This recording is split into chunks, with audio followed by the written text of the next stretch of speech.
To Kabul, Afghanistan. We've been telling you this morning about a United Nations-sponsored trip involving meetings between American families of the victims of September the 11th and Afghan families who are the victims of U.S. bombing campaign. They're joining me now from Kabul is Kelly Campbell. She's from Berkeley, California. She lost her brother-in-law during the terrorist attacks. Her brother-in-law was at the Pentagon. And Kelly, it's nice to have you with us. Tell me a little about what you're doing over there, if you would. Well, Jack, we've been here for a little over 24 hours now, and we've just seen some incredible stories. We've been meeting with families here who have lost their loved ones to the U.S. bombing campaign, and just seen some amazingly tragic stories, some beautiful people, and some people who really need help here in this country. Can you give our viewers a sense of whether or not what you encountered in Kabul is what you expected, how the people live there, the kinds of settings perhaps that these meetings are taking place? Are you meeting in people's homes? Give us a little flavor of where you are and what the people are like. Well, the people have been absolutely wonderful. Most of the meetings that we're doing are in people's homes or in homes of their friends where they're staying. Several of the families that we've met, their homes have been destroyed, as well as some of their family members killed. So many of these people are actually displaced right now. And we've been meeting in mostly very small homes.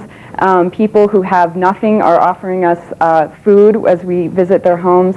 And we've met with a lot of children who are eager to practice their English and to teach us some of their language. So it's been an amazing trip.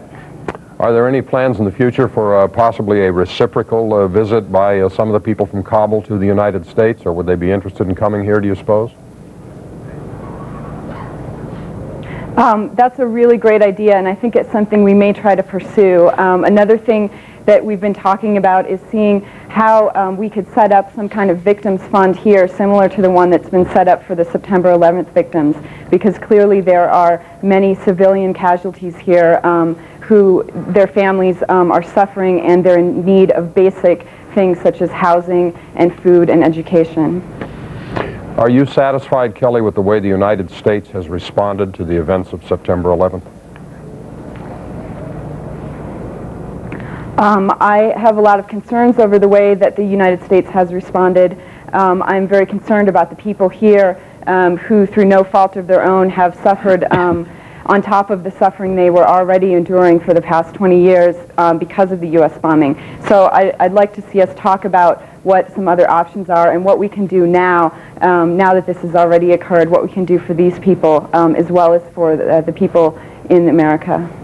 All right, we've got to leave it there. Kelly, I appreciate you joining us, and good luck on the rest of your trip over there. Kelly Campbell joining us this morning from Kabul, Afghanistan, a humanitarian visit to victims of the bombing.